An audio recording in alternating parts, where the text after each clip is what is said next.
had 200 head of cattle. I found a raccoon one time. You didn't eat the raccoon, though. No, we didn't eat raccoons, just cows. We didn't do that. I have had turtle though. I've had alligator, frog legs. I think I even had squirrel one time. Oh boy, I don't know about squirrel.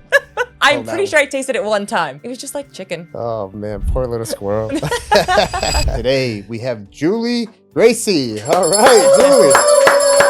From international modeling to becoming a global business strategist, today's guest is Julee Gracey, keynote speaker, best-selling author, and founder of Go Digital Marketing Co. She helps entrepreneurs turn confidence into serious business growth. What is it about confidence that you see a lot of people in business not doing? They are unable to make decisions. They're so worried, they have anxiety, they're anxious, and what if I did this, or maybe I could do this, and they stay stuck and they build this anxiety that affects your health, and you go home and you take that energy to your spouse, to your kids. It's a really terrible place to be. Would you say that most people that are looking for the outside validation before making that decision already have the answer? Every business owner that comes to me already knows what they need to do. What's missing? You know,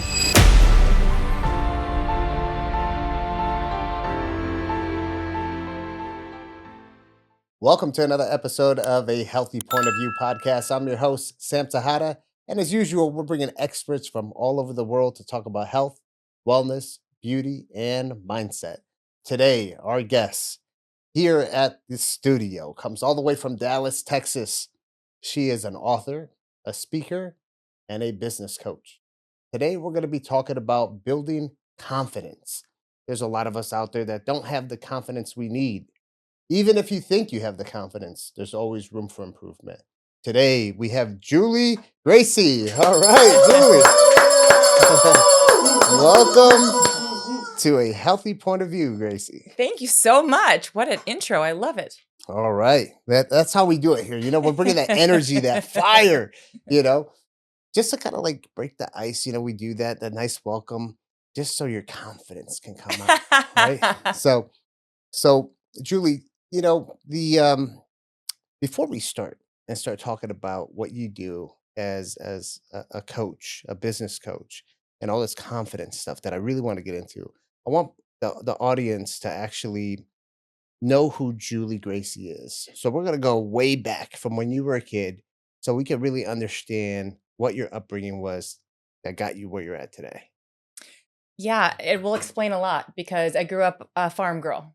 So 200 acres, we raised cattle, and it was farm life. And if anybody's been raised on a farm, you realize that it's tough. At a young age, you have responsibilities and you have to figure it out. So I can tell you, being raised on a farm, I learned how to make decisions quickly and not have fear be a factor in that. And that is how I truly built my confidence. And I didn't realize it at the time. You're a kid.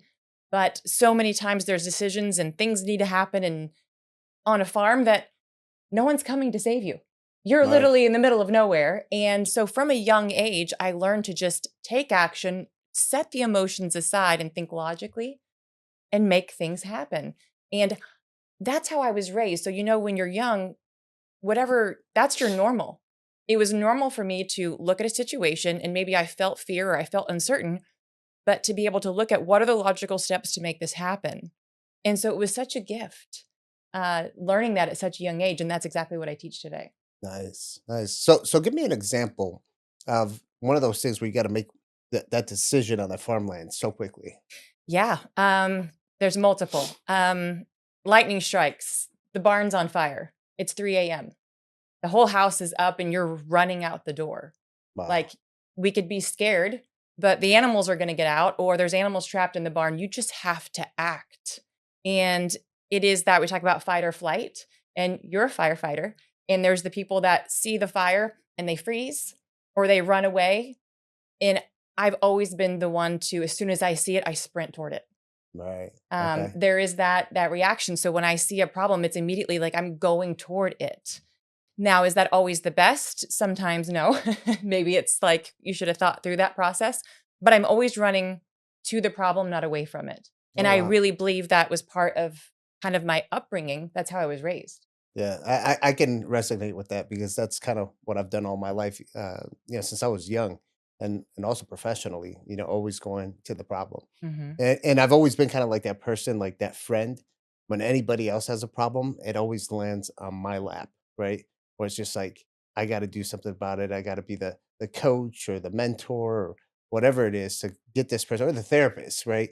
To get this person to the next step and do better. So you do a lot of business coaching, but I'm pretty sure that wasn't the first thing that came to mind after you got out of high school and went into college, Oh, yeah, right? no. No, I mean, not at all. One day I'm gonna go be a business coach. What are you No, never. I mean, I was in high school and you're living on a farm in the middle of nowhere, and this was back when you would get magazines, right? There was no internet, social media, and I would see these women, and they were just beautiful, and they seemed powerful, and they were traveling in all these amazing places, and I was like, "Well, I always wanted to travel because I was stuck in a town of 1,000 people, and my love language is just to see the world experiences." Mm, And I thought, "Well, look, they model. I could go and do that, and then I could travel."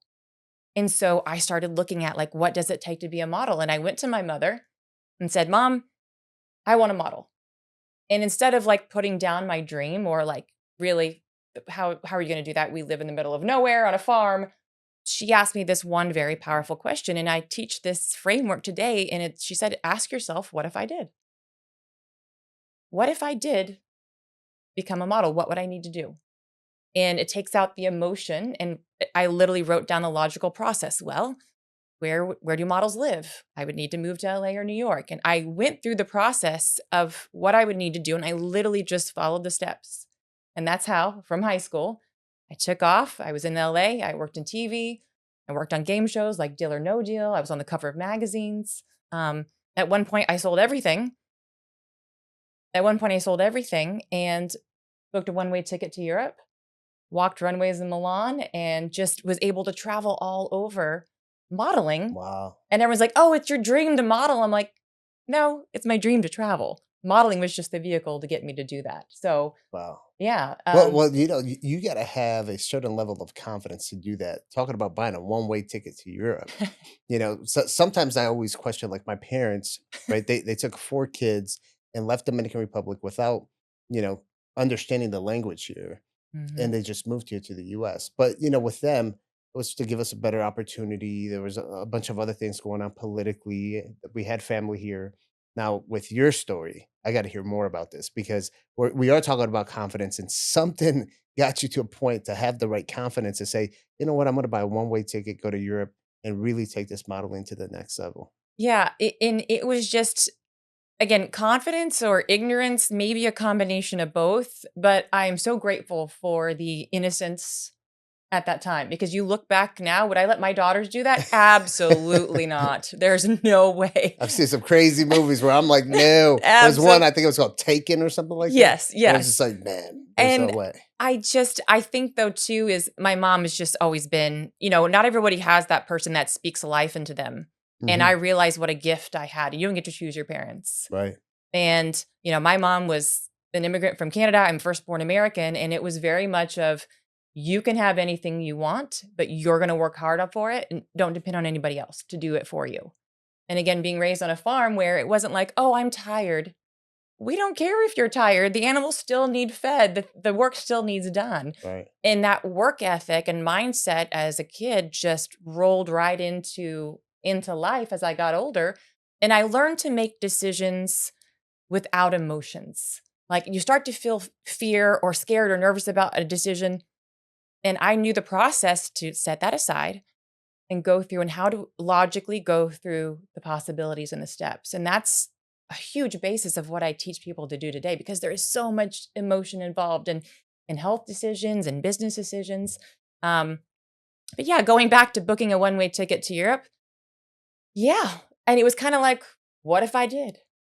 And what if I went there and it was awful? Well, flights also come back to the United States, Right. Yeah. right? So why not? Yeah. You know? It's one of those things where sometimes people always kind of question themselves consistently. Well, what if I did do that? What if I actually made the decision 20 years ago to actually go to Europe? Who knows? Your life could have been completely different. And sometimes you got to follow your dreams. Now, one of the things you as a business coach talking about confidence, which you wrote a book, and we'll talk about that later about the confidence side. What is it about confidence that you see a lot of people in business not doing? It- they're unable to make decisions.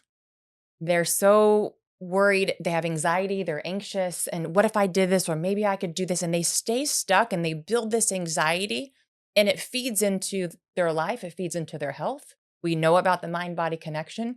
When you have that energy and that stress that affects your health, and you go home and you take that energy to your spouse, to your kids, it's a really terrible place to be. And so what I love to teach them is, how do you make quality decisions? Because I truly believe your life is a reflection of your ability to make quality decisions. Mm, And so there's a framework that I teach. How do I walk through a process to make the right decision, right? Because when you're stuck, I don't know, do this or should I do this? My big step is get it out of your head. Get it out of your head, because your brain's an amazing place, right? I could be right now, I could be on a boat, I'm sailing to the Bahamas, I just caught a fish. You know what I mean? Like, you can do anything you want in your brain. It could also go to a very dark a place. very dark place. Very dark Oh, yeah. place. In our brains, and you probably know this, are actually designed to look for the bad things. It's a defense mechanism. So we first think of, oh, well, I couldn't do that. The first reaction naturally is to stop this new change, because our brain, our body wants comfort. We want the known thing. And so when you write it down, you get it out of your brain. It can't go to the deep, dark place. It can't go to the crazy place. It can have a process, and you can say, oh, why am I not making the decision? Here are the options. Here's what could go wrong. And here's what could go right. And then I have at least, okay, if this went wrong, is this 100% true? That's one question that I love to ask. Well, this could go wrong. Are you sure? Is it 100% true that it's going to go wrong?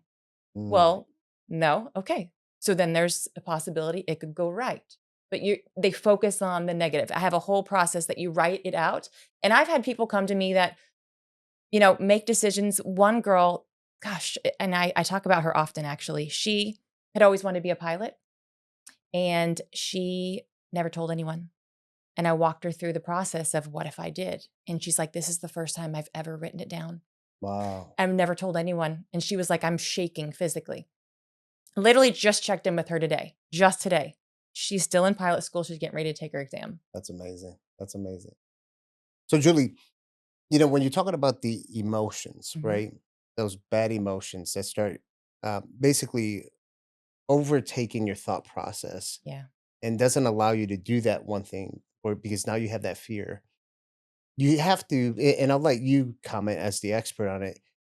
Is it true that you have to really know how to talk to yourself? Because I feel like if you don't know how to talk to yourself and take control, it becomes nearly to impossible. Absolutely. So, and here's the thing, we talk about, like, they just ignore the fear and move forward. I feel that's horrible advice. How do you ignore the fear when it's in your own head? It's inside of you. I like to explain it, as I do in the book, is we are born positive. Listen, I've had anyone that has little children, they know exactly what they want. And they're not afraid to go for it. They're not afraid to ask over and over and over. I want that. No, give it to me. I really want it. Right. They're going for it. Somewhere as we get older and society tells us, that voice starts building, and that is from external voices. So I always say that negative voice is not you. In fact, this is based on psychology, and it's going to sound a little crazy, but just hear me out. You should name that negative voice, because you're personifying it outside of yourself. Like, I am positive, I am moving forward, but I have this negative voice. What's the name of your negative voice? Her name is Barb. Oh, is that the one you were telling me about earlier? Yeah. Backstage? Her name is Barb. Barb? She's Barb, and she is, you know what? Here's the thing. She means well. She wants to protect me from, jumping off the roof or touching a hot stove or embarrassing myself. That's what she's trying to do. But she doesn't realize we're no longer, stepping outside and afraid that something's going to attack us and kill us. We are in a modern day society, but that voice, it will build. And Right. so I have a fun and funny exercise to kind of go through, but it's based on science of how do I take that voice with me everywhere I go. I said, you're not going to get rid of it. You're going to put it in your purse or your bag or your pocket, take it where you go. And when you start to do something and they have that negative voice of, listen, who do you think you are to do this? You're not good enough to do this. Like, this is when that starts, I would say, and this is based on psychology, of acknowledge it. So I just have we're going to start this. All right. What else? I'm not good enough. Oh, I have bad hair today. Oh, okay. What else? What else? Tell me all the things. Okay. I'm not good enough. I shouldn't be doing this. I'm okay. What are all the things that it tells you? Listen to it. Okay. Are you done? Great. Now go sit down and let me do and then take action. Right. So when you try to push it down and ignore it, it just gets louder and it becomes overwhelming to where sometimes you feel like you can't control it. Right. It's because you're ignoring it. So when the advice of just ignore your fears and go forward, I think that's terrible advice. In fact, I know it's terrible advice. So that's pretty cool how you've named that voice and you have the ability to communicate with yourself, which is Mm-hmm. that voice. Mm-hmm. Now, let me ask you this. I'm gonna just for the listeners and viewers so they can kind of understand this. Sure.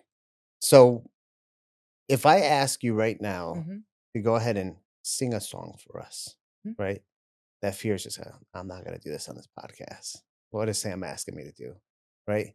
So now you have to communicate with Bob or Barb. So not Bob, Uh-huh. Barb. And I want you to communicate with Barb to get you to sing something on the podcast. Yeah. You don't have to No. sing, But I'm going to tell you right yeah. now. So exactly like that. Barb's like she's already talked. Oh, Julie, we all know you can't sing. I'm like, yeah, Barb, I agree with you on this. Like literally, you just, and I know again, it sounds a little bit off, but this is based on psychology. I read so many psychologist books Right. on imposter syndrome. Julie, you can't sing. Okay, well, I'm going to sing on the podcast. Well, they're going to put that on repeat and put it all across the internet. People are going to hear you not be able to sing. Okay, I think that actually might be kind of funny. I can't sing. Like, own it. No, okay, so yeah, I can sing. I will happily sing on your podcast. But do you see the process of, Right. I hear you. Oh God, I can't sing. I'm terrible at it. Yep. So let's be terrible at it. Yeah. Yeah. You know what I mean? Yeah. Okay, let's be terrible at it. Yeah. So, I went through, I do a lot of public speaking now. yes. Obviously podcasts on the Yes. news, MC of big conferences, all kinds of stuff.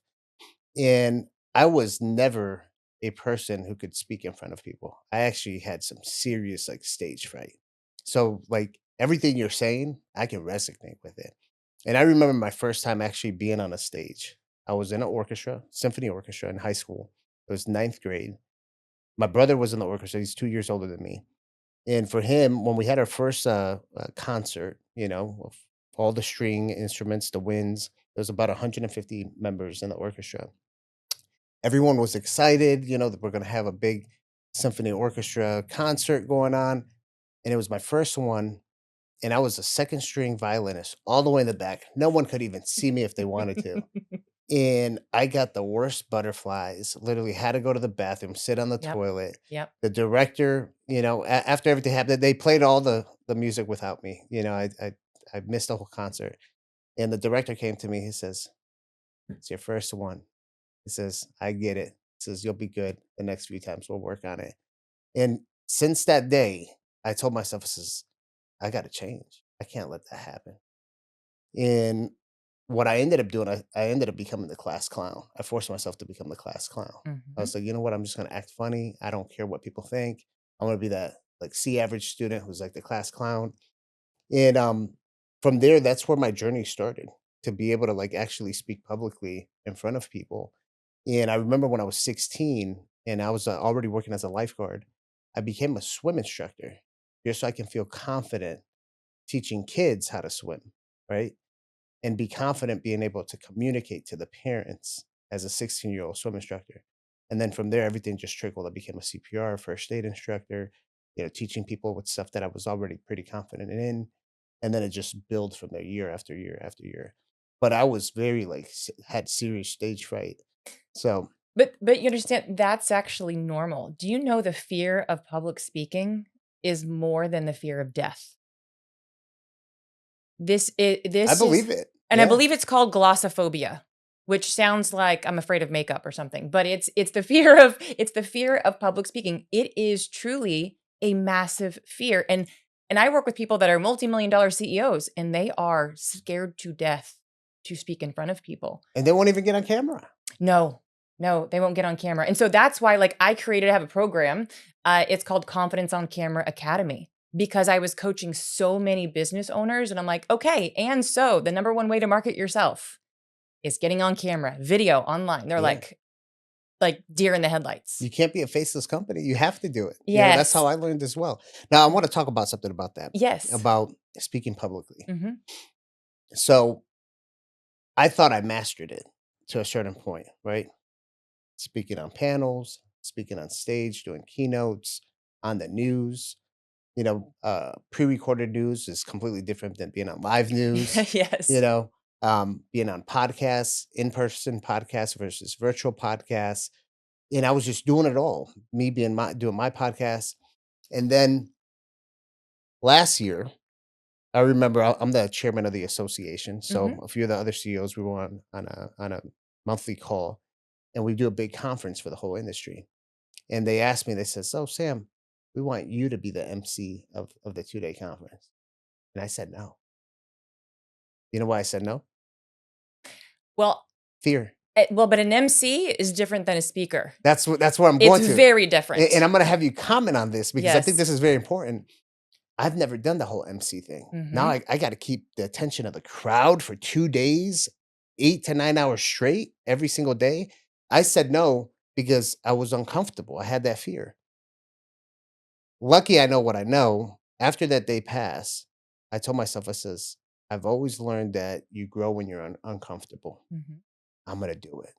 And I did it. I did it. This was this last September, Yeah. and I did fantastic. And I'm gonna do it again next year. Good for But I you. want you to talk about with what I just said, the difference between the different public speaking, because it's one thing to be on camera, one thing to be on a panel, which I think Hmm. the panel is the easiest thing to do on stage, Yes. right? Then doing a keynote. I want to get into these different things so people understand the level of fear and confidence that's needed between all of these. Yeah. Well, I would say the number one thing to do is quit thinking about yourself. So, first time I spoke in front of a group, I literally went in front of 100 women. First time speaking, like on a stage. I've been obviously Zoom calls and talking, but to your point, first time doing something, and like, okay, but I'm confident I can speak, but it's the first time doing it this way. So you got to give yourself some grace Right. there.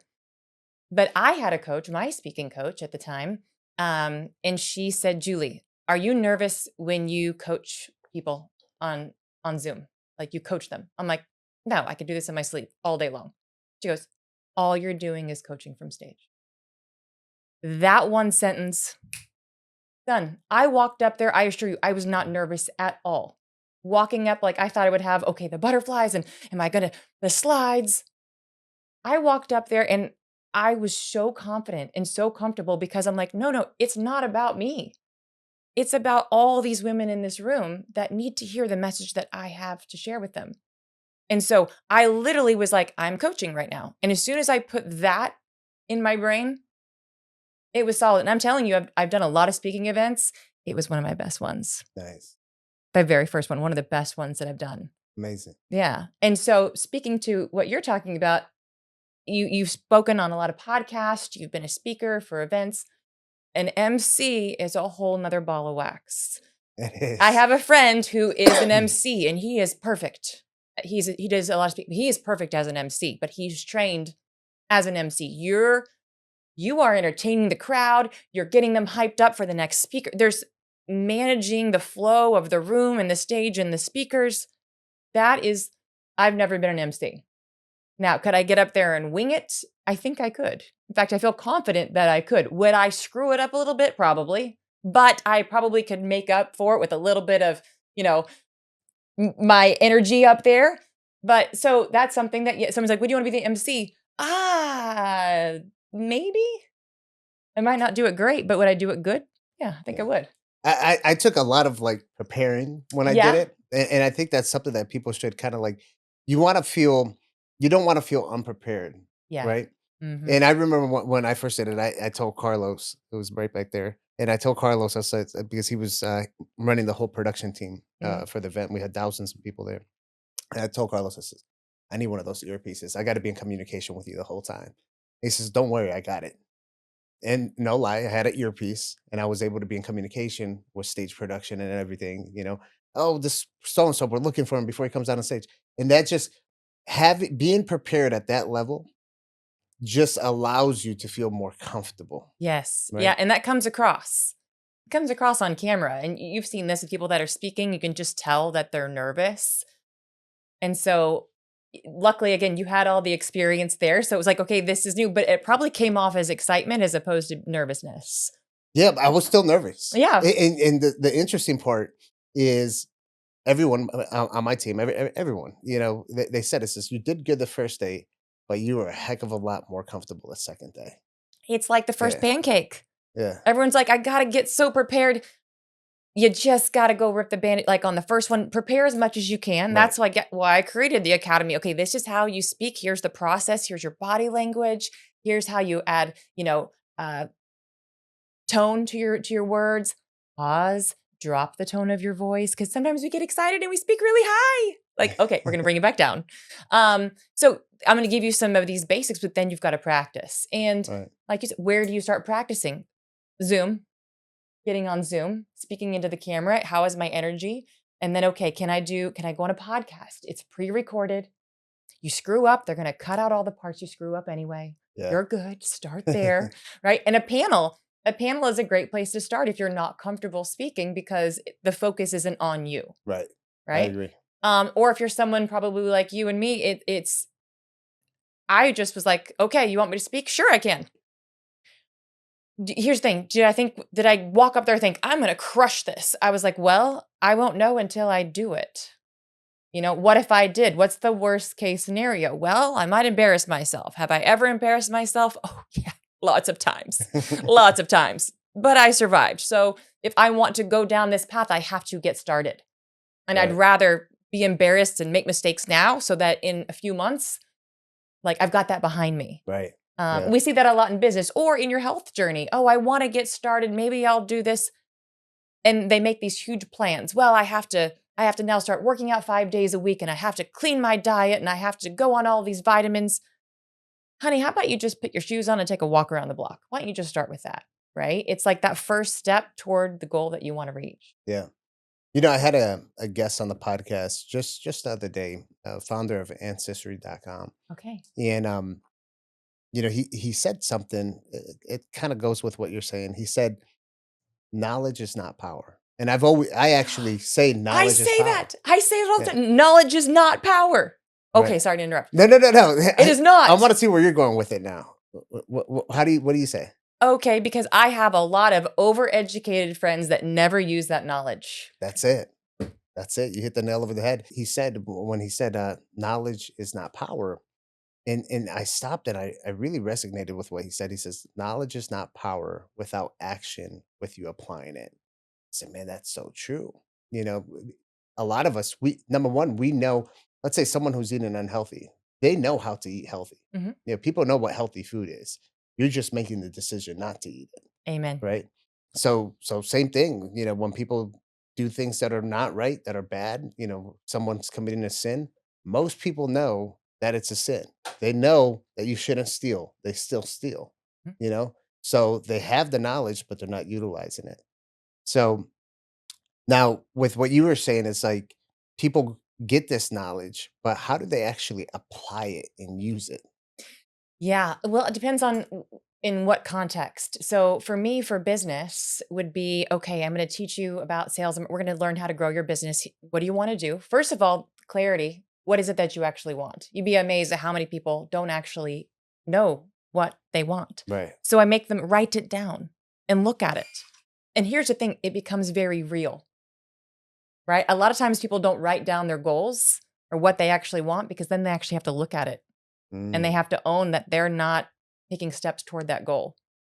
Do you recommend people to journal every day and write things down every day, or how would you have them structure it? Well, initially, it's like, okay, when they come to me for business, okay, well, what do you want?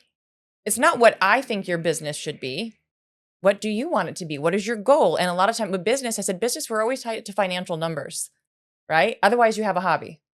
So is this a hobby or a business? And I have people that come to me, they want me to coach. I said, you're running it as a hobby. I can't help you. Mm. Unless you tie these to financial goals, I can't do anything for you Right. because that's not a business. And I've made some people very angry with that. I'm like, no, this is a business. Okay.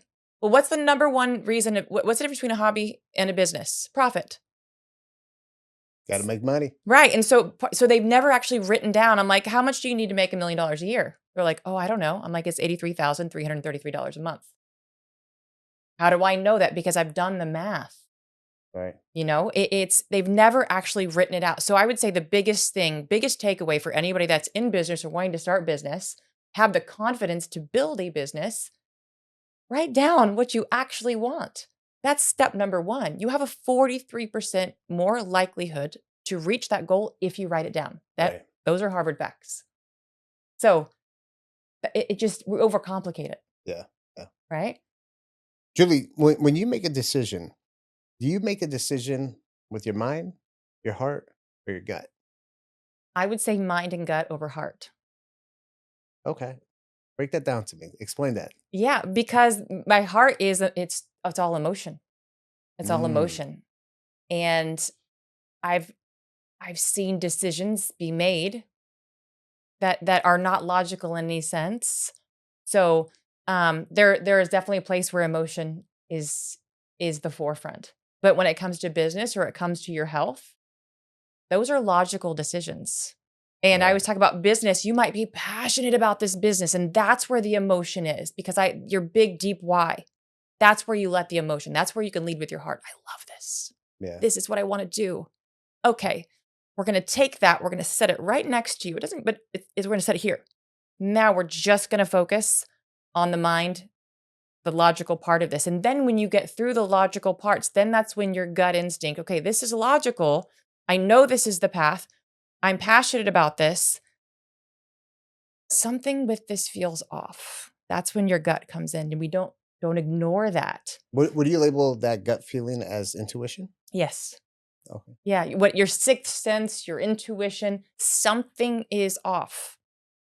Okay, so how do you deal with that? And that's why it's so imperative you surround yourself with like-minded people, with other business leaders, with people that you can go out and say, hey, I needed somebody else outside of me.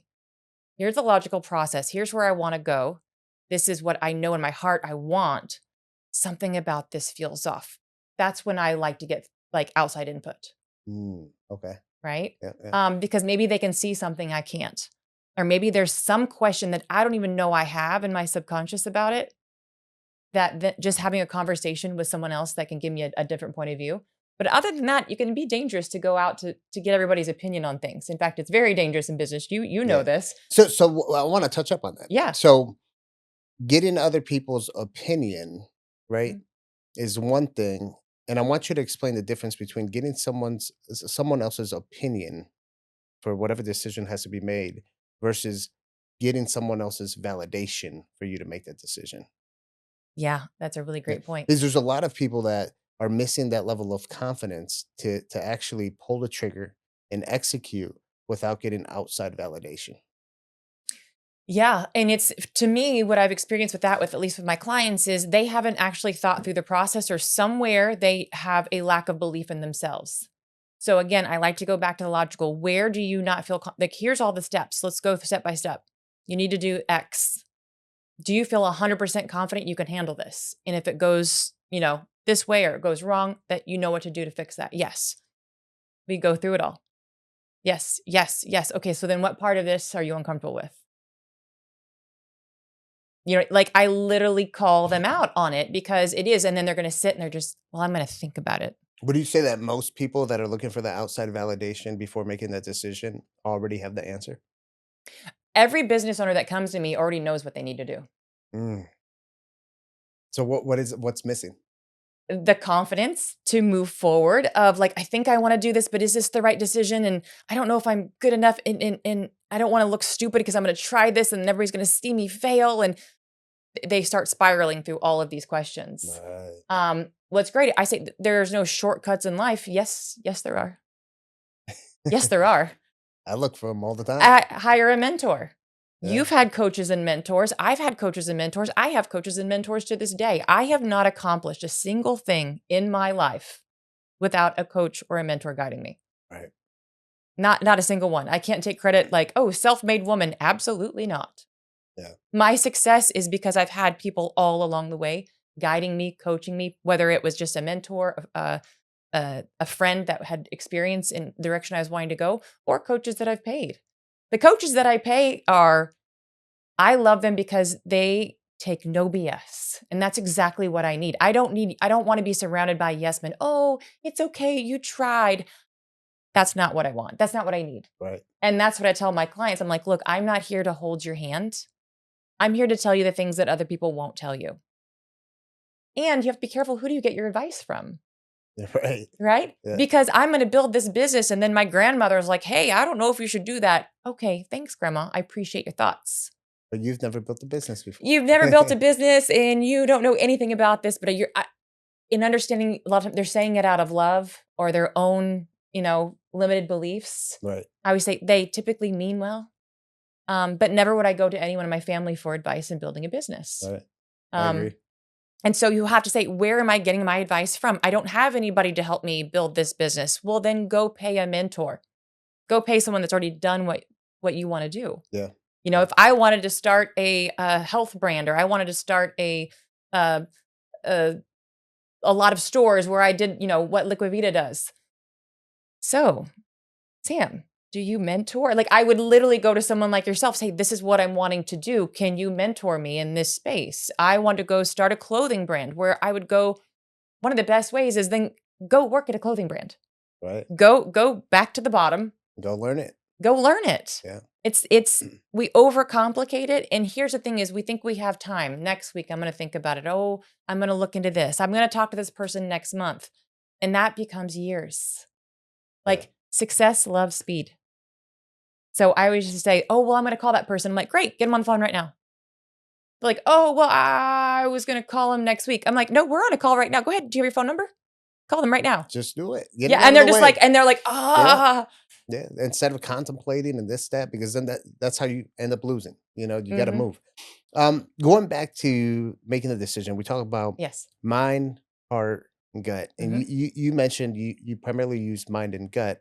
So can you break down the difference so the viewers and listeners can really understand what the feeling is when they're making that decision, and that feeling that's coming in, that intuition of the gut, versus what they're hearing, seeing, or feeling when it comes from the mind? Yeah. I think I believe it's different for every person of how they interpret that. And I truly believe that some people can feel that intuition stronger than others. I never used to tap into it. I used to just be like, oh, something feels off. But now I really pay attention to it, and I can feel it in my body. And I don't know about you, but I've gotten to where I will go into a room of people and I literally have physically stepped back from someone because I can feel something. There's some bad energy here. The energy. Yeah. I have nothing to base it on. I don't know anything about this person. Something feels very off. And I literally will step back from them. I'm like, whoa, I felt that. They're vibrating at a whole different frequency. Yes. Or those people that you get into and you just all of a sudden, like, I just want to hug them. I'm like, hi, I don't know you, but do you want to hug? Like, my energy is immediately attracted to yours. Yeah. I believe in that hands down. Yeah, me too.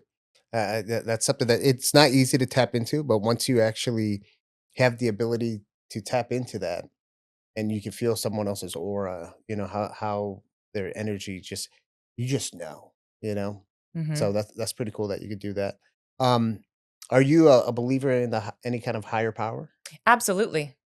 Yeah, Okay. I truly believe I probably should be dead at this point, or very traumatized at some point, because I mean, yes, I truly believe that. And I higher power, God, has always been there. And I have gone and challenged myself to do things and put myself in situations. Looking back, I'm like, dear Lord, like, there is a God, because I shouldn't be alive. He's been there protecting you. So Yeah. how does I'm a Christian, Yeah.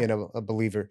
How does that higher power, God, how does it take a whole play on these decisions and your confidence and everything else? Yeah, absolutely. I have a great relationship with God. I talk to him all the time. And there's a lot of self-acceptance with believing in God too, of, look at me. Who am I to doubt that he made all this, right?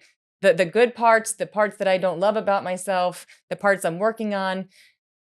He created this. And so there's something really amazing too, that he is giving me so many challenges. And I'm just like, why? Why am I suffering? Why am I so challenged with this? Only to realize later, see what you were doing there. Mm. I see what you were doing there. And once that happens over and over and over again, then you stop questioning. You're just like, oh, well, I know you got something big planned for this because this is insane right now. Like, this is crazy what I'm going through. So I hope you have big plans for this, because why am I suffering through this right now? And, you're a speaker, you pour into other people. It's very humbling that this is the calling that you have, that you would be the person that would speak life into other people, and the words that you say impact them on a level that impacts their life, Right. impacts the life of their children, impacts, like, as a business coach, I've gone in, and these people are suffering, they're in debt, they're unhappy in their marriage, and been able to help them turn all of that around and start making money, have a better relationship with their spouse. Then they can show up as better parents, and those children are raised in a better home. And you're just like, it's humbling, like, that I have that effect on people. Yeah. And it's just so It's yeah, a very rewarding thing when you see that, right? it's That's very like the fruits of your hard work. You actually see it, and it's a domino effect. It's not just that immediate moment, but what happens after that, mhm. with those kids when they have, both parents at home or whatever, and the kids are, thriving and vibing and all of that stuff. It's like, man, if I didn't help this person with the coaching, where would that kid be? You know? Right. And then all the experiences you've had in your past. Why was I born to these parents? Why did I have to experience this? How did I go from a farm to working in construction to, moving to LA, working in TV modeling, then going overseas, then coming back and selling millions of dollars in real estate, then being a business, like, where's the actual thread through all of this? Because it seems like it's chaos. And then you get to, like, what I'm doing now. Oh, now. Right? Every single thing that I did, now I'm pouring into other people in every single area. There were lessons that I teach today. Yeah. So, and also, I'll tell you this, Sam, is I had two parents that neither of them graduated from high school. They worked 80 hours a week, both of them. And they never complained. Wow. I never heard my father or my mother complain about work or being tired. It was just what you did. They just knew that's what And we you were did. grateful. Yeah. We are grateful for everything. And so, the lessons that they taught me, for me, like, all the sacrifices that they made and poured into me, who am I not to go and share those lessons? Who am I to hold all of that inside of me and keep it for myself? Yeah, that's almost like that would be irresponsible and a form of negligence if you did that. That's Yeah. how I feel. That's how I feel. Like, I feel like I would be ashamed. Yeah. And so that's part of why I do what I do, is I don't know everything, but I know this. And I Do you, need do you feel that you're living right now through your God-given purpose? 100%. That's amazing. And I talk about this, is sometimes it comes as what looks as a negative. So when I was a kid, I have a lot of energy. I love to talk. So when I was young, it was told, like, Julie, you talk too much. You're too loud. You draw too much attention to yourself. Right. So when I was a kid, I would, okay, I'm being myself, and it's wrong. Mm. It's wrong to be me. So you're kind of like forced to be a little bit more reserved. Quiet and Mm. reserve. And that's part of why I love speaking about speaking. Speak up. Yeah. You have a voice, use it. Use it. And so Right. part of me was like, oh, what, I talk too much, and I'm too loud, and I draw too much attention. Great. I'm now a paid speaker. So you guys can kiss my you know what. So, so Julie, what's the hardest fear that you help women with? That they're worthy. Mm. That the dreams that they have, that they are worthy of them. It is prevalent across every single woman that I coach. There's only one woman that I have coached who didn't have that fear. She grew up with a mother very similar to mine. Mm. And she is a Black female in the roofing industry, male dominated, took her from 0 to almost 2 million in her first year in business. She just crushed it. Wow. because she was committed.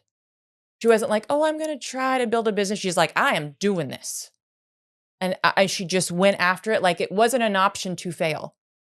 I'm going to have speed bumps along the way, but I'm still plowing forward. She's, to this day, I still work with her. She's such an inspiration. Wow. What do you see difference-wise between people that show up to your coaching that are alpha-driven versus other people that are beta? That's a great question. So my women and men that are like very much just tell me what to do, I want to go do it. Love them. And my men are more like that. I'll just say, as far as like results, my guys, I'm like, hey, listen to me. Go do ABC. They're like, I got it. I'm going to go do ABC. I love coaching them. They don't overthink things. Whereas women, we use different parts of our brain than you guys do. And it's part of like, and that's okay. But we tend to overanalyze and overthink things. And I've got to get them to stop and like, go do A, B, C. Well, I thought I would do A, but then I don't know. And I'm like, sometimes it can be challenging. And this is where growth as a coach of how do I get them to take action and move forward because they're just wasting time now. But a lot of times they just don't feel like they're worthy of it because here's the thing. And we talk about the difference between like boys and girls in a classroom. Well, to be a lady, we're taught to be a lady, which what? Sit down, speak softly, raise your hand, ask permission, right? It's unladylike to get loud and raise your voice. You guys don't get that training, right? Yeah. So you get to be loud and raise your voice because you're a boy, right? So it's like the opposite of when you want to be an entrepreneur is, yeah, you have to brag on yourself. You have to seek attention. You have to get loud. Right. You are worthy of taking up the space. And so I have to work on that mindset with women specifically quite a lot. What's one of like the most common lies that people tell themselves that you notice when you do your coaching? That they're not good enough. Like they're not good enough to do this. I'm like, and so I go back, who told you that? You don't think you're good enough. Who told you that? Because you weren't born thinking you weren't good enough. Trust me. Ask anybody with a toddler. They think they're good enough. They want what they want. And we know it. Yeah. Somewhere someone taught you that. Who told you that? And, I think I've only had one client not cry on a call with me because I dig. Only one that didn't cry? Only one that has not cried. Oh boy. Only one. And I saw some tears welling up one day, but because you're digging into it and Sam holding that space where they get to be vulnerable. Because nowhere else is anyone holding this space for them, that they can let these fears out. And that is an honor to hold that space for them because they're not sharing that with anyone else. And I know for some of the women, I'm the only person speaking life into them. Do you think childhood trauma can cause someone to lose confidence and not be able to take those steps that you're talking about? Absolutely. It all goes back to your childhood. Absolutely. I think I was listening to your podcast with Elizabeth and about how your mind, your trauma when you're little and how you take that into your adulthood. Yeah. I mean, I had a client who was like, Julie, I never liked to talk about myself because when I was in school, I would get straight A's, but I didn't like sharing it because I didn't want to make other people feel bad about their grades. So she would just dim herself down. Wow. Because she didn't want to make other people feel bad. And I'm like, now you're trying to be an adult and grow a business. You can't, you have to switch that. That's not going to translate to success. Right. What's the that invisible cost when people have that self-doubt and don't get rid of that self-doubt? The invisible cost. What is it costing that person? It's costing that person. Well, it's not just costing them. It's costing their relationships. It's costing their spouse, their children. Okay. Right. And so I wasn't going there, but it's you're costing right. that. Here's the thing is Forget about oneself. Who is it affecting besides you? Exactly. So that's where I can get that like, oh, me. Stop thinking about you. What about your husband? What about, like, for example, my husband is a workaholic. That man works harder than anybody I know. He loves his work. Great. But then if I'm sitting over here, poor me, and I don't know if I can do it. How am I showing up for him? I have 2 children. If you are a parent, that is one of the best things. That's one of the best motivators that I used when I find out one of my clients is a parent. I'm like, your child is looking at you right now. You got to look down and look them in the eye and say, I'm sorry. I can't spend time with you because I chose to spend time doing all of these things that are unimportant instead of you. Right. How does that feel? And they're just like, oh my God, you're crushing me. I'm like, no, you're crushing yourself. Mm. Yep. So again, I always just say, we always are so focused on me and what I should be doing. What should I have daughters that are watching me. They're on my social media. They see me every day. Do I want to show them, hey, you should just sit back and not go after your dreams? Or do I want to show them, look, I'm going to go after this. I'm going to possibly look stupid, feel stupid, but I'm going to do it anyway because I'm worth doing it. It's worth it. Right? That's not a reason I'm going to hold myself back. Be the example. I want my girls, we pour into our kids. I want them to have the best life. Yeah, but you're the example they're looking after. Yeah. You know, it's like that in relationships, how I treat my husband, how my husband treats me. That's how they're going to go look for a male husband in the future, is how he treats me. Yeah. Luckily, he treats me amazing, so they're going to have amazing husbands. There you go. But they're always watching. So sometimes we just get outside of ourselves and think of what other effect this is having. For example, I used to deliver meals for Meals on Wheels. If you've ever done that or donated your time to the underprivileged communities, if I just think about me and paying my bills, well, what about them? Right. They need help. If I'm going to go look at this little girl who is an orphan, who has old raggedy clothes, and I'm going to say, you know what? I'm sorry, I can't help you with your schooling and the things that you need because I'm too worried about myself and how I look on camera. Not a good thing. You know what I mean? Right. So I can really, there's different ways I can dig into some of these parts of like, then they realize like, oh my God, I'm being so selfish right now. I'm like, you said it. Bingo. Yeah. Right? Julie, every there's a saying that says every great athlete has a coach. Yes. Right. And there's always room for improvement. A lot of room for me to improve. There's room for you to improve. Mhm. And even though we coach people on different things, we know that we still need a mentor and that we still need coaching ourselves. Mhm. What's one belief that you still struggle with that you want to improve? Ooh, now we're getting real deep. What's one belief that I struggle with? I would say, I'm a mom, so different phases of life, is that I can move forward with my business and still make time for my daughters. So I will tend to, like we always say, what are you willing to give up to go after what you want? And, what are you not willing to give up?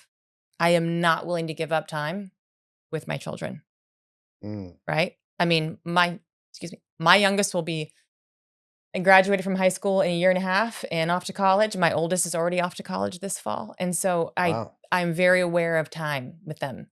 So I have a lot of opportunities that get sent my way. That would be amazing. And the trajectory of where I'm wanting to go, it's like this perfect rocket ship. I got a seat on that rocket ship. I'd be willing to say no to that. And there's the part business, oh, that hurts. But then there's the part where it's my family and my girls. It's not even a question. No. So you feel like that's the one belief part that you struggle with personally Yeah, but it seems like you kind of made that decision already. it is. And here's the thing. I teach the logic. When I have a decision I have to make, I literally go through my own framework Okay. of, okay, what if I did? And I go through it all. Okay, that's a no. That's a not right now. I want Right. to keep the relationship with you. There is a tour that I got asked to speak on, a very nice one this last year. And I realized not yet.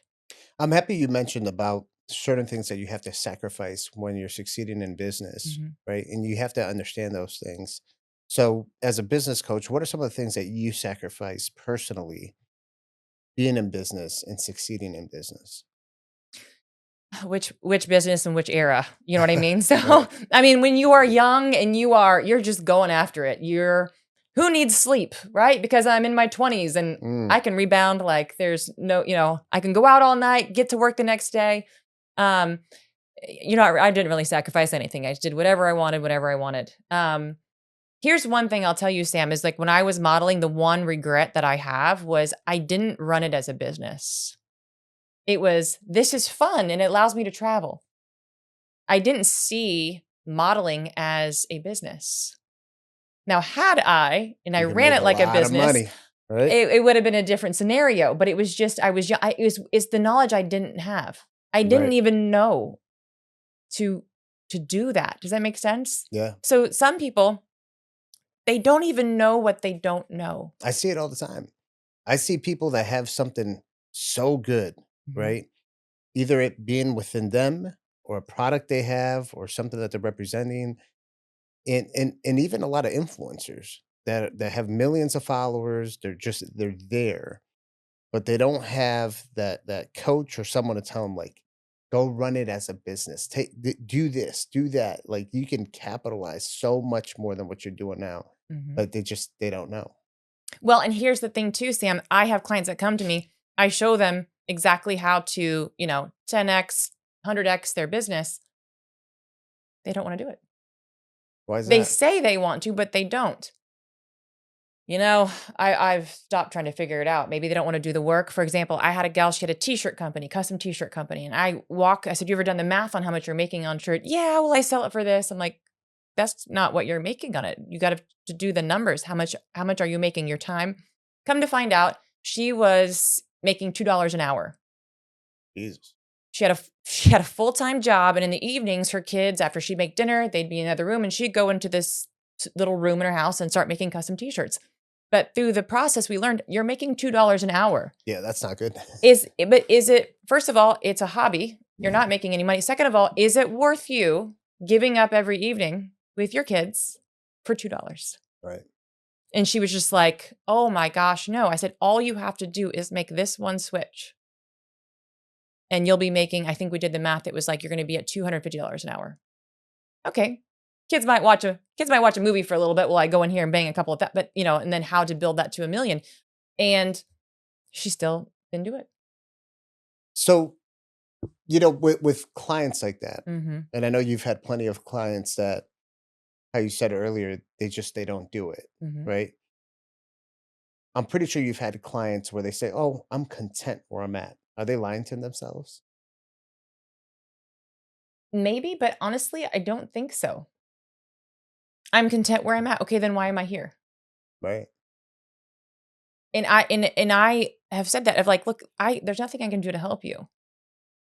And some of the worst things I can do is give advice for free. There's a saying that we said, like, if you don't pay, you don't pay attention. Mm. Because I give that same advice. Here's how you build this $1 million business. Like everything's there, the talent, the skill. They're like, yeah, I thought about it, but I think I want to go over to this path. I'm like, great. Good for you. I wish you the best. Mm. You're always going to struggle because down that path, there's no money. And it's like, what can you do at that point? And Yeah. that's hard. And I think it was actually Tony Robbins years ago that I listened to, gave some really good advice before I started doing speaking events. He goes, when you do speaking events, you have to understand that not everybody in the room is there for you. Not everybody in the room is going to actually resonate with your message. In fact, you're going to have some people that are going to be like, that was awful. Right. And this is Tony Robbins. Do you know what I mean? Yeah. That this is awful. This message is dumb. Like, I wasted my money. Why did I come here? He goes, it has nothing to do with you. They're already in the crowd. You're not trying to reach it. If you try to reach everybody, you're going to fail. The point is, he goes, go in there. You want to reach, depending on the size, 5 people. Yeah. There's 5 people in that room that today, the words you say are going to transform their life, the life of their children, and it's going to have this butterfly effect for Yeah. years. That's why you're there. I want to put emphasis on that because there was an artist that one of the things that he says, if you're trying to do something big, only 50% of the people are going to like it. If you're pleasing 100%, it'll never become what you think it should become. And he broke it Goosebumps. down. He said, think about it. Art. 50% of the people are not going to like that piece of art. They're not going to like this little balloon dog that's here, Mhm. right? The other 50% might pay $10,000 for that little balloon dog. Same thing with politics. You can't expect everyone to like you if you're running for president. 50% of the people are not going to like you. Right. Yeah. So I think what you're saying, it really resonates with me. It's like because so many people go on that stage or get in front of that camera to post on social media thinking that everyone's going to like them. Listen, I'm in alternative medicine, the whole biohacking wellness.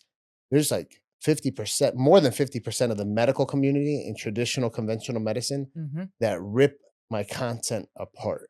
Mm-hmm. And initially, when that started happening, I said, man, I don't like that. Like, it's just like, it like depletes you a little bit. So Absolutely. eventually, you got to get to a certain stage where you're just like, who cares?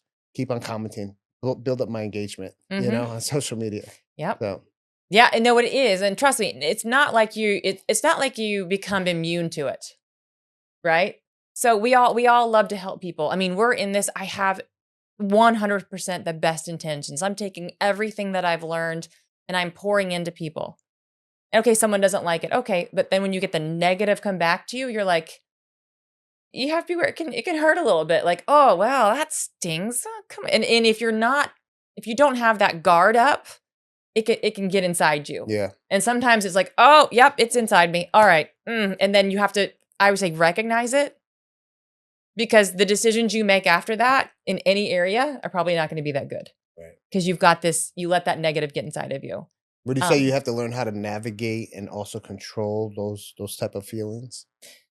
yeah. Yeah, Yeah. Again, controlling your emotions, emotional intelligence yeah.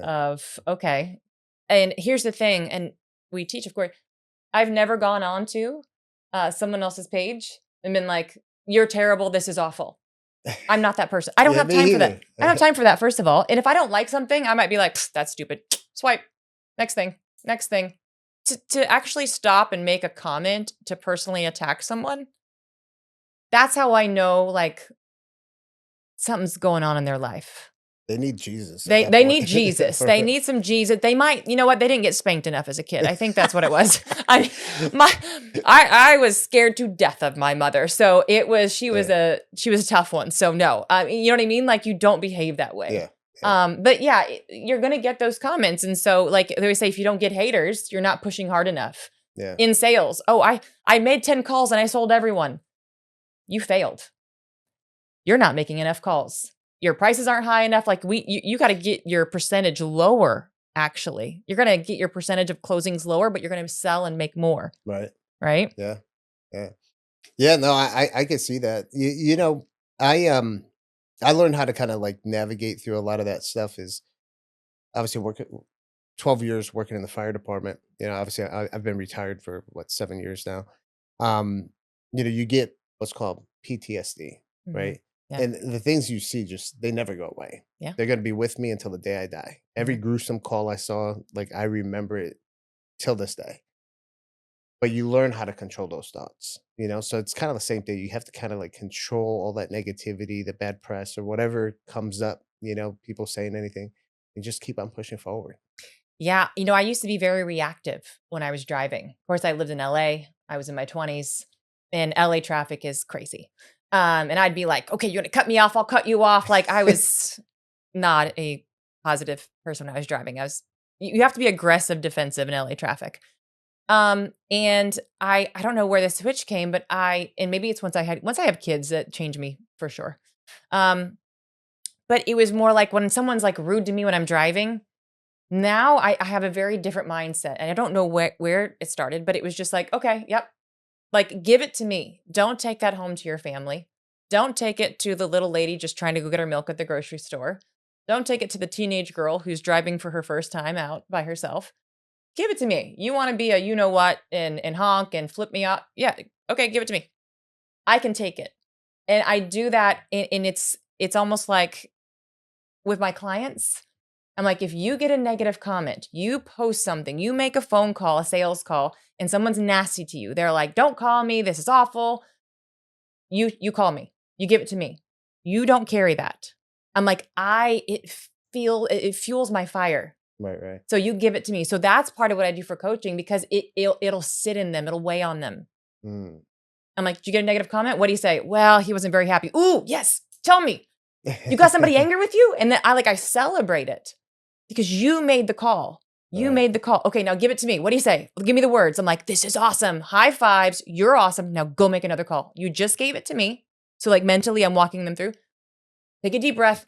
Give me those negative comments, because I'm going to eat them for lunch.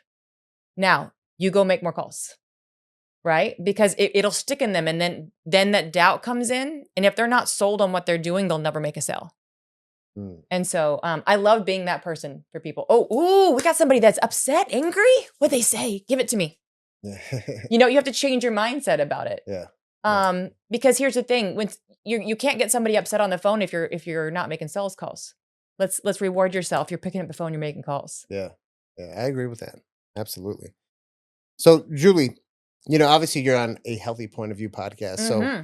it would be not the right thing if we didn't talk about health, right? Yes. Because I do think, I know health is very important when you're trying to build confidence, right?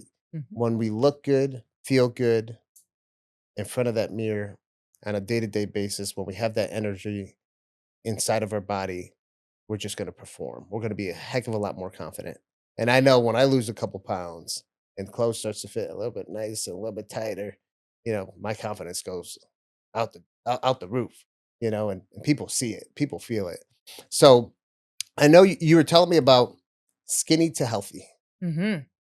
Let's talk about it. I want to tap into what you do for health, how health is so important to build up confidence and why. Absolutely. So my health journey was I was an athlete when I was in high school. So I worked out to run faster, to pitch faster. Then I went into modeling and I worked out to be skinny, not to be healthy. Mm, Big difference. So my job as a model, nobody cares if you're healthy. They just need you to be a certain size. So I was also a fit model. A fit model has very certain dimensions, which means you go into a clothing company and you are literally like a human hanger. This is your shoulder width, your waist, and your hips, so they can try all the clothes on you. wow. So a fit model is a human hanger, and I fit those dimensions. So I stayed fit to match those. I was very tiny. I think I'm 5'9". I was 115 pounds, Mm, maybe 110. Very little. But that was modeling. Then I stepped back from modeling and became a mom. And then I started working out to get back in shape to keep up with my kids. Um, and now I work out for my brain because now I've learned what that does for your brain. I work out every morning. I know what it does. When you have problems come up, it helps with your decision making. It helps with keeping anxiety. It helps you stay emotional regulation in your body. There's so many good things, as you know, Sam. But now I don't work out to be skinny. I work out to be healthy. right. There's a very big difference there. Yeah. Yeah. And I eat to be healthy. Before I ate to be skinny. I was like, oh, I got a photo shoot. Well, I'm not going to eat all day. See, this is what I try to tell everybody. What you're talking about right now, when it comes to, especially as we get older, right? Mhm. We're not thinking about how we were in our 20s, right? Or even younger than that, where it's just like, men are trying to get all buffed and, like that, it actually gets to the point where sometimes we look healthy, but we're actually very unhealthy, Yes. right? So now it's all about longevity and health span. Like when I do certain workouts, like I don't do CrossFit. I used to do CrossFit. I'm not gonna get injured. I can't afford to get injured. Same. I go pick up a wrapper off of the ground and I'll freaking pull my back. Yes. Like I'm not messing with it. Yeah. So for me, everything's a very controlled exercise. So how do you feel about specifically longevity and health span as you continue to age? I'm right there with you. Absolutely. I used to do the orange theory, the CrossFits, the crazy workouts. And obviously it's just you're trying to do the right thing. You're trying to okay, this is supposed to be what a great workout for your body is. And so that's what you do. And kind of like I want people to be highly confident about their health. Right. And so I write in there what is the ultimate success? I can teach business. The ultimate success is taking care of yourself. Right.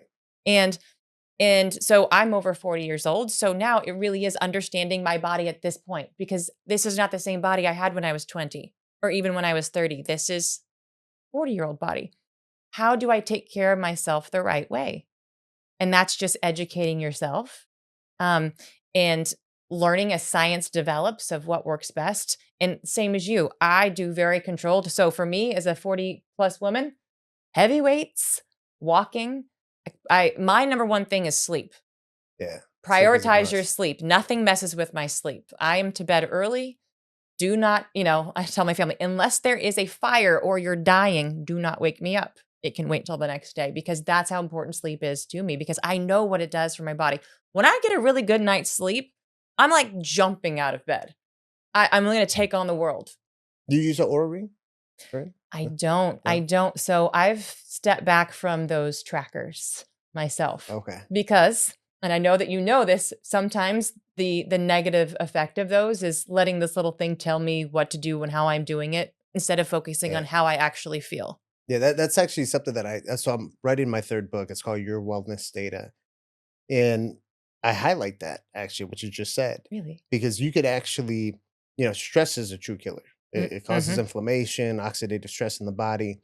And it doesn't matter if it's good stress or bad stress. Stress is stress. Your body doesn't know the difference. It'll kill you. Mm-hmm. So some people, when it comes to their health data, they stress out about it. Oh, I got to go to sleep at this time. I got to take my vitamin at this time. Oh, I got to take the next pill at this time. I got to be in the infrared sauna. And a study actually recently came out, and this is what I'm talking about. It was overseas. They noticed a group of athletes between the ages of 25 and 35 having a lot of heart attacks and strokes. And these group of athletes that are having these heart attacks and strokes, what they found out and that they all had in common was that they were overly obsessive about Yes. their health. Yes. I see this with women in food. Hmm. The obsession around food of what do I eat? What do I not eat? What time do I eat it? And I've never been there. So I can say maybe I don't understand it. And I think it's their way of trying to of some kind of control over something that they don't feel they have control over. Um, and the guilt. You talk about the stress. The guilt is also a stress. Right. Like, look at me. If I'm going to take down maybe a burger, oh, I'm enjoying it. I'm enjoying it every bite. And yes, I'm going to have a food baby afterwards. And I'm just going to give it a little pat and be like, yeah. Like, I've always been fairly thin. I've never had an issue with weight, but I've also never had food guilt. And trust me, this girl can take down some food. I think one of my first date with my husband, I think I took down an entire rack of ribs and he was like, I love you. So, but that, like you said, that the stress is the number one thing. So how can we manage our health in a way that is healthy? Right. And speaking of health, is your health and business completely tie into one another. Absolutely. I've had clients that come to me and they're like, I'm making millions of dollars, but their relationship with their spouse is terrible. Their health is terrible. They haven't worked out. They're exhausted. You're like, is this worth it? Right. Are you happy? Is this worth it? And they're like, well, I have to have one or the other. You don't have to have one or the other. You have to put a plan together. How do I take care of all of these things? Yeah. But they always put their health last. And I know I was a mom with little ones. Sometimes it's not, it's hard to do. You are exhausted and you are caring for little people. But it really is, how do I put myself first, my health? Because that's the ultimate success. Yeah. Do you feel that growing up in the farm life help you with your health? Probably in the sense that we were always up and out. We were always moving. What about the food you would eat? Okay, so I was raised like people try to live today. That's like the dream. So we raised our own grass-fed beef. We grew all of our own vegetables. So it was very much like people like, oh, I now spend ridiculous amount of money, getting grass-fed beef to my house. I'm like, yeah, they were in the backyard. So, so yes, I was raised that, high quality beef and vegetables, and you always had dessert. So that's the thing too. I never had food guilt of like, oh, I shouldn't eat sweets. No, that's part of the day. Yeah. You have a little sweet treat at the end of the day. So to this day, I still have dessert. You had a lot of different animals out on the farm? We had 200 head of cattle. And then what I could find. I found a raccoon one time. I raised anything that was a baby animal in the woods. I would take home and I would raise it. You didn't eat the raccoon, though. No, we didn't eat raccoons, just cows. Just making sure. But you know what? Food. Hey, I'm like, oh, where's this conversation going? Depending on where you go in the country, that's a good question to ask. We didn't do that. I have had turtle though. Yeah, that's. I think in the DR they eat turtle. I've never had turtle, but they eat turtle soup. Yeah. See, I've had turtle. I've had alligator. I've had frog legs. I think I even had squirrel one time. Squirrel? Oh boy, I don't know about squirrel. I'll let you. I think I'm hold that pretty one. sure I tasted it one time. It was just like chicken. I'll just eat chicken. Oh man, poor little squirrel. All right, so what's one thing that you would want to improve for your health that you feel that you could just do slightly better? Slightly better.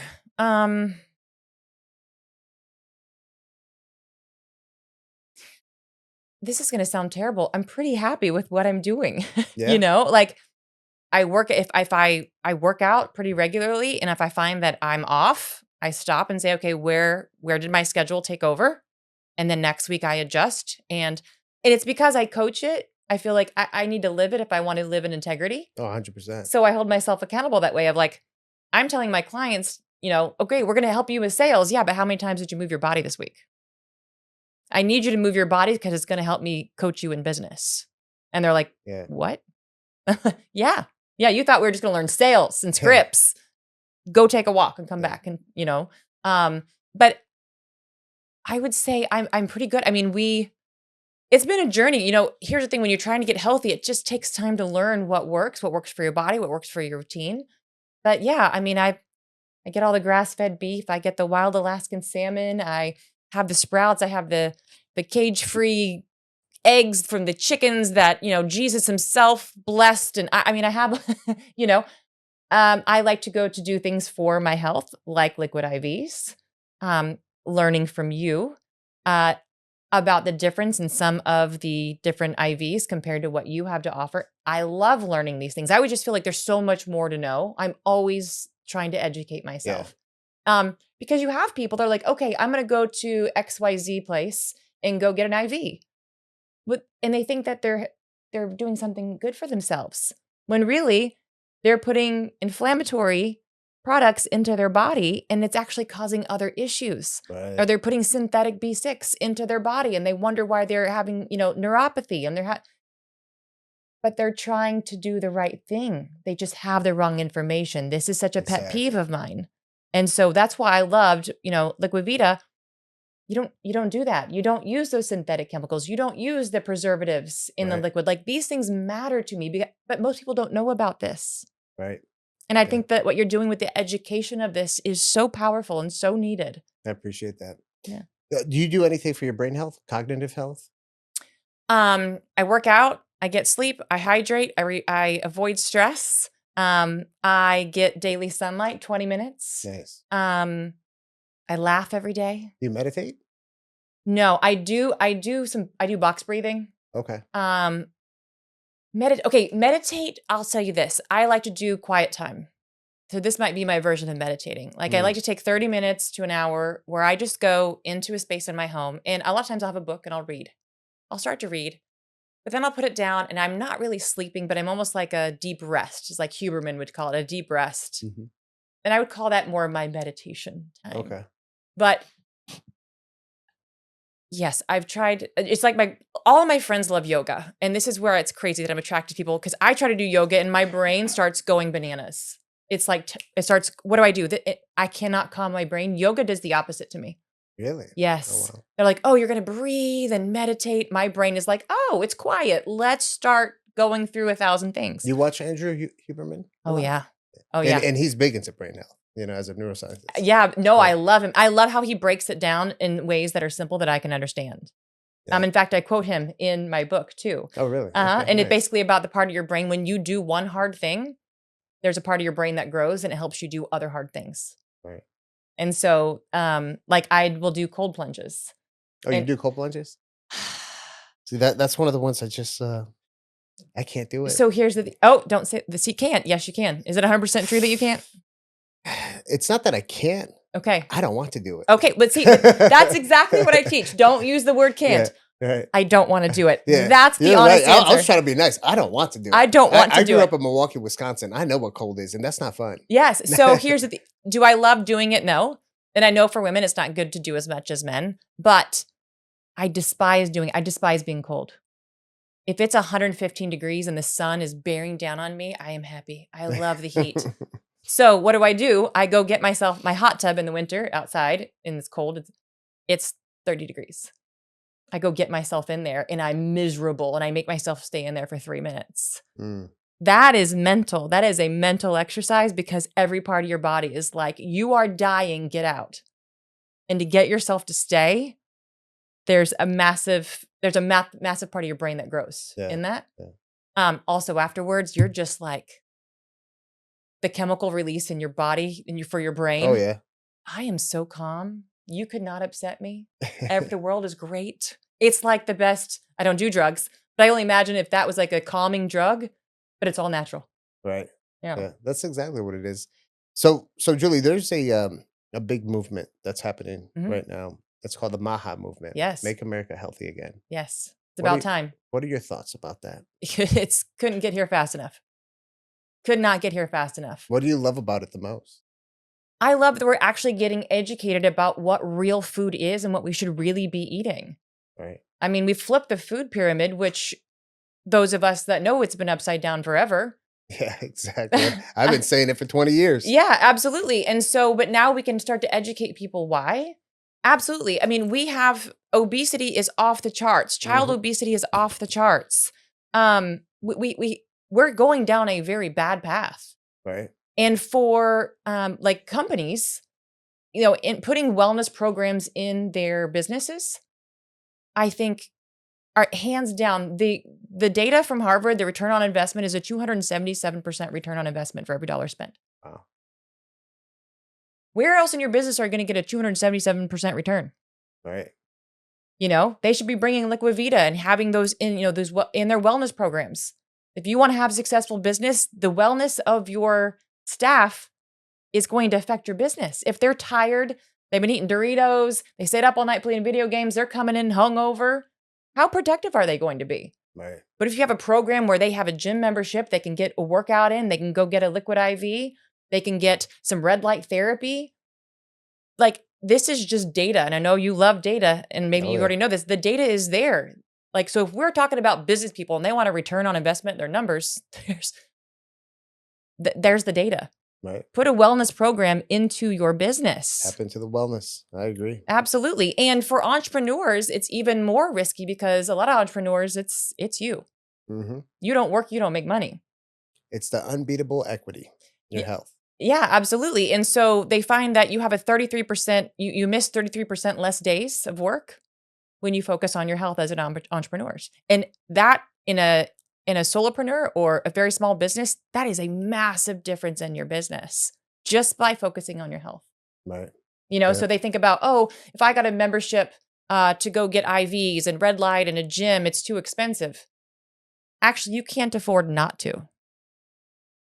Right. Yep. I agree with that. Julie, how do you measure real confidence versus performance? How do you measure real confidence? Well, sometimes you do fake it. Sometimes it's just, I'm going to get up here and I'm going to act confident, but I'm scared to death and I don't know what I'm doing. That happens sometimes too. But real confidence is when you can trust yourself. Do I trust myself that no matter what happens, I'm going to get up here and I'm going to fail, but am I going to be able to figure it out? And am I going to be okay? Can I trust myself to be there for myself? Right? Keeping promises to myself. Right? You're with you 100% of the time. Yeah. Would you say that a lot of the stuff we do, like being on stage or being on camera, it's a form of acting? Yes.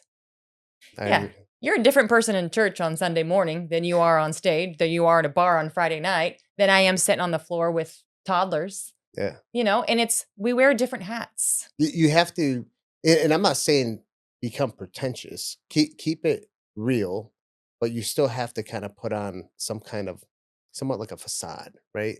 There is a form of acting. You have to kind of bring out this stronger persona when you're on this camera. Well, and Yeah. here's the thing, it's still a part of you. It is. There's It just is. what part of you what part of me needs to show up in this situation? Right? When I'm on a podcast right now, I don't need to show up as Julie, the mom that's at home in her sweats playing cards with my kids. That's not the version that I need for who I'm trying to speak to right now. They need the version of me that is the business coach, Yeah. that is there to kick their butt and get them to move forward Right. because that's exactly what they need. That's who I need to be. When you're on stage, who do I need to be for the people in that room? How can I show up as the best version of me for them? And that is that higher energy. I'm a little louder. You are entertaining, right? Yeah, that's that version of you, but Yeah. it's still you. It's still you. It is. And I just I've recognized that I have and I've told myself, I was like, you know, where it clicked is my pastor and his wife. They were actors before becoming pastors, hmm and I don't know if anybody else at the sermon received it how I did, because he's awesome at what he does, and so is his wife.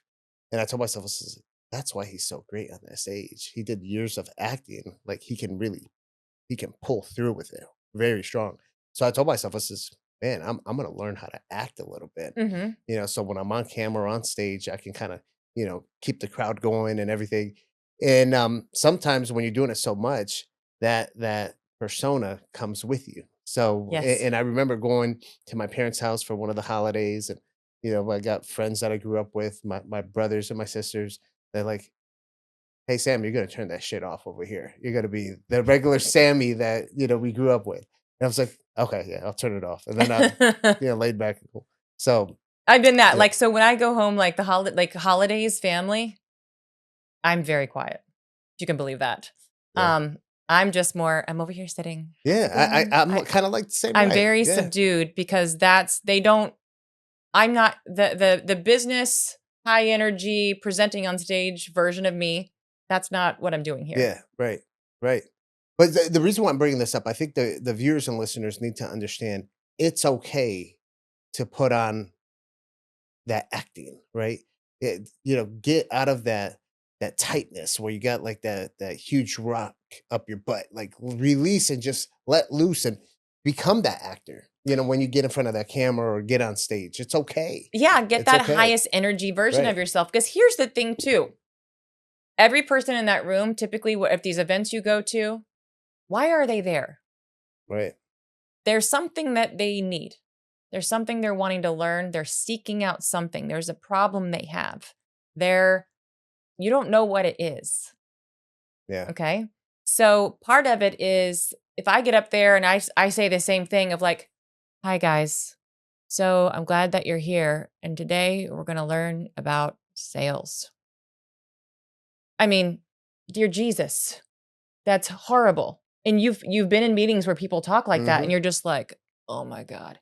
Whereas if I'm like, "Hey guys, I'm so glad you're here. Today we are going to learn about sales. We're going to learn how to kick some butt and take some names. So sit down. I'm so excited for you." Like, and I talk about this when I'm doing Zoom meetings. Like, I teach them how to have energy through a camera lens.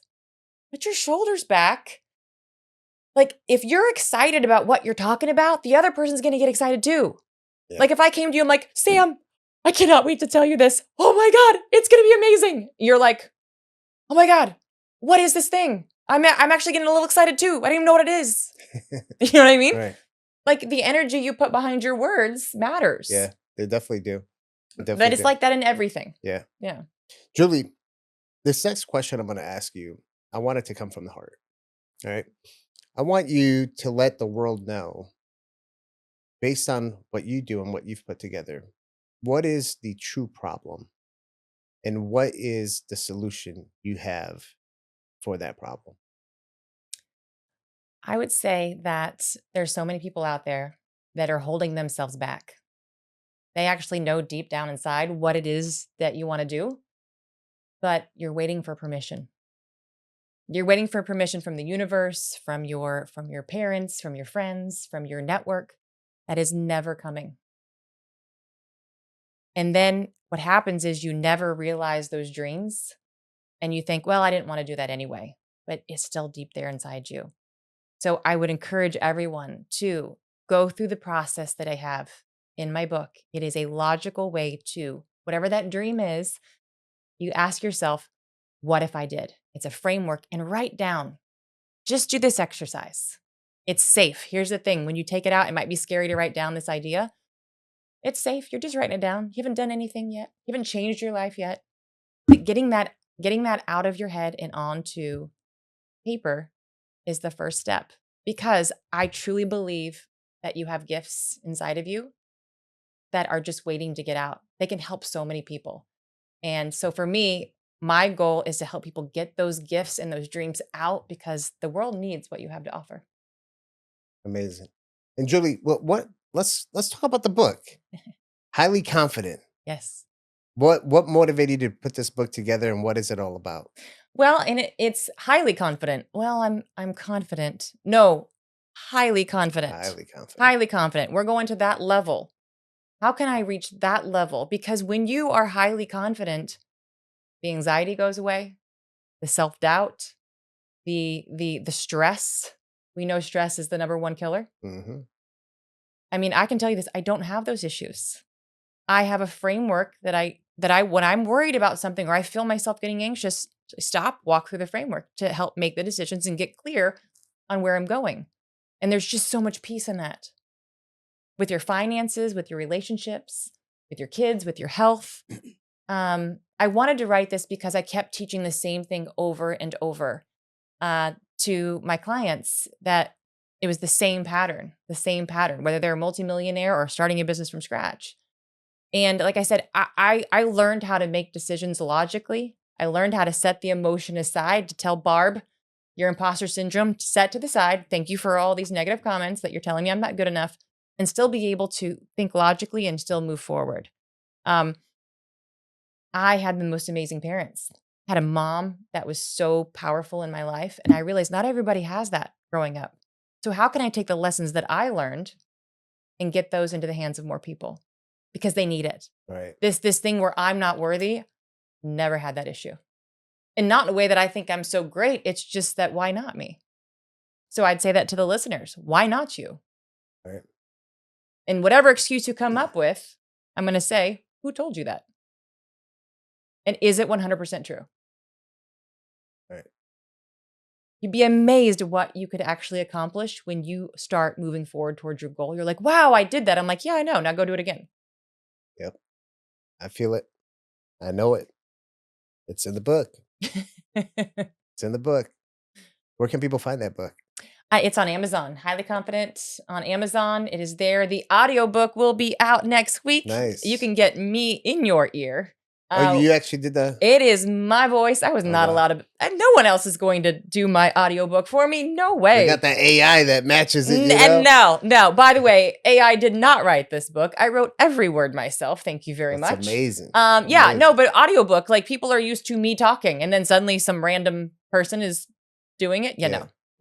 And they can AI feel that highly confident energy. That's right. AI is great, but AI is not me. So yeah, that's the truth.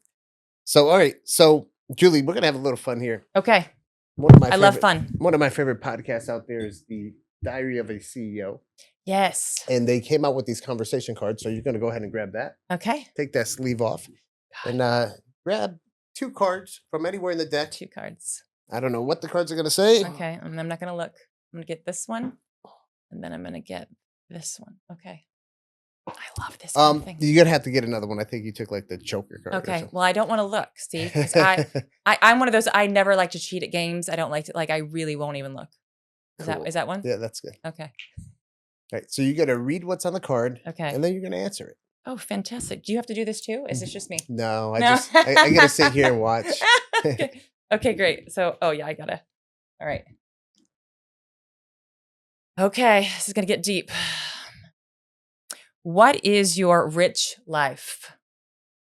Cody Sanchez. God, I love Cody. I quote her in my book too. She's an inspiration. What is your rich life? I am living my rich life. And what is that? That is, I have an amazing husband who I am truly in love with.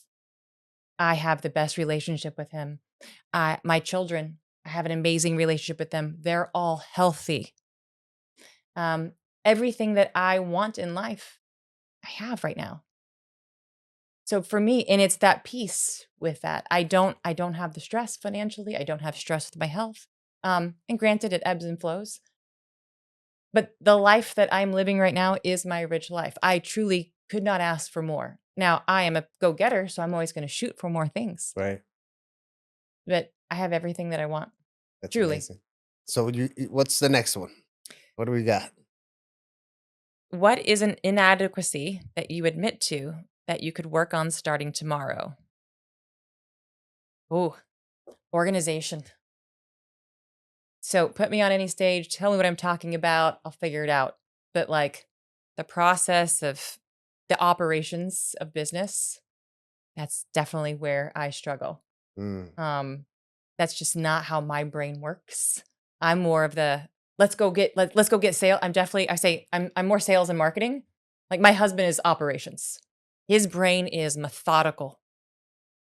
Those connections don't happen in my brain like that. And I'm in awe of people who have that. So that's one area that, yeah, starting tomorrow, that just means I'm hiring someone to do it. yeah. I was gonna say that. So just hire somebody. I'm just hire someone. I don't do that myself. It's like same thing with me. If like I'm not gonna do the financials of this business. I'll look at them. Yes. Present the numbers to me, but I'm not messing around with it. Yeah, So. yeah. So that's definitely a big one for me. And the funny thing is I teach follow up. 80% of your money is in follow up. I'm not that good at it. I also struggle in that area. So I admit that. So if I were to follow up more, I'd probably double my income.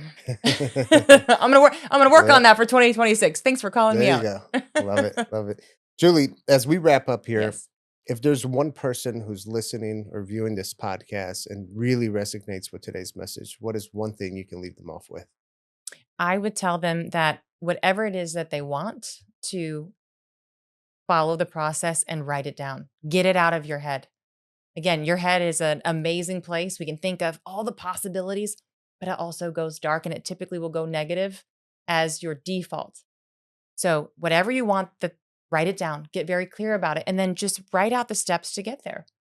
Follow the process. We overcomplicate things. Right. Yep. I love that. And Julie, if people want to find you, where can they find you? They can find me. I'm everywhere. I'm on social media, Instagram. Obviously, my name is spelt very unique. It's Julie with 2 E's, no I. My mother's French Canadian. They say Julie. Julie. Julie. Yes, it's very beautiful. America, I'm just Julie. But what's your maiden name? Elliot. Elliot. Very Julie English proper. Elliot. Very proper. All right. But yes, on social media, you can find me at Julee Gracey, highlyconfidentbook.com. You can find it on Amazon. And come say hi. I always love to connect with people. Amazing. Julie, it was a pleasure having you on a Healthy Point of View podcast. Thank you. Thanks for having me. Amazing. Guys, this was an amazing episode. We all need a little bit more confidence in what we do to be able to succeed in business, in relationships, on anything that you do in life. Guys, if you don't think you need it, I can assure you that you have someone in your Rolodex that you can send it to. Any friends or family, make sure you share it. Make sure you comment, subscribe, do all that fun stuff, and we'll see you for the next one. All right. We did it. Woo!